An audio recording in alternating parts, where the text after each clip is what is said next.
यंदाच्या गणेशोत्सवासाठी सागरी मार्गाने कोकणात जाण्याची हमी राज्य सरकारच्या वतीनं मत्स्य आणि बंदरे विकास मंत्री नितेश राणे यांनी दिली होती। पण काही तांत्रिक कारणांमुळे तो मुहूर्त चुकला असून आता मुंबईहून रोरो बोटीनं कोकणात जाण्यासाठी 1 किंवा 2 सप्टेंबरचा नवा मुहूर्त काढण्यात आलाय।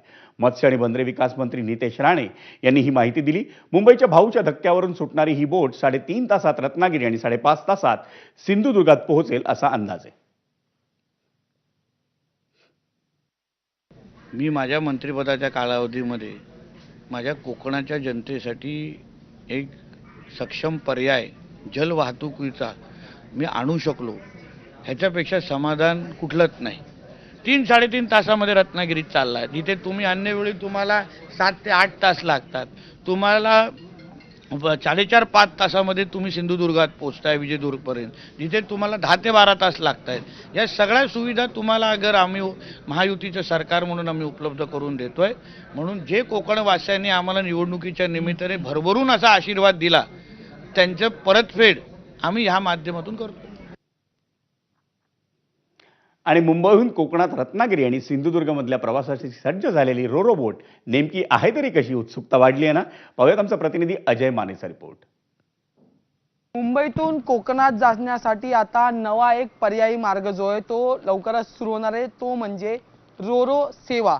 ही सेवा असणार आहे मुंबई ते रत्नागिरी आणि मुंबई ते विजयदुर्ग अशा 2 मार्गिकेची ही सेवा जी आहे ती लवकरच सुरू होईल असे मंत्री नितेश राणे यांनी आज जाहीर केलेलं। खरं तर 1 सप्टेंबर किंवा 2 सप्टेंबर पर्यंत ही सेवा जी आहे ती सुरू केली जाईल, पण नेमका हवामानाचा अंदाज घेऊनच या संदर्भातली पुढची पावलं टाकली जातील असं त्यांचं मत आहे।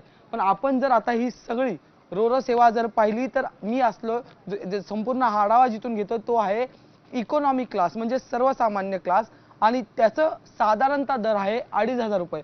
या इकॉनॉमी क्लासमध्ये आपल्याला जर पाहिलं तर आसन व्यवस्था जी आहे ती व्यवस्थित आहे, एक कम्फर्टेबल सीट जे आहेत त्या आहेत, मिनी किचन जे आहे ते प्रत्येक कंपार्टमेंटमध्ये आपल्याला जे ते पाहायला मिळेल, आणि त्या संदर्भात त्या अनुषंगाने तशी सर्व्हिस जी आहे ती सुद्धा तुम्हाला सेवा जी आहे ती देण्यात येईलच। आपण जर पाहिलं तर या ठिकाणी कुठल्या साईजचे आणि कोणाकोणाला येणारे लाईफ जॅकेट जे आहेत ते सगळे जे ते या ठिकाणी आहेत।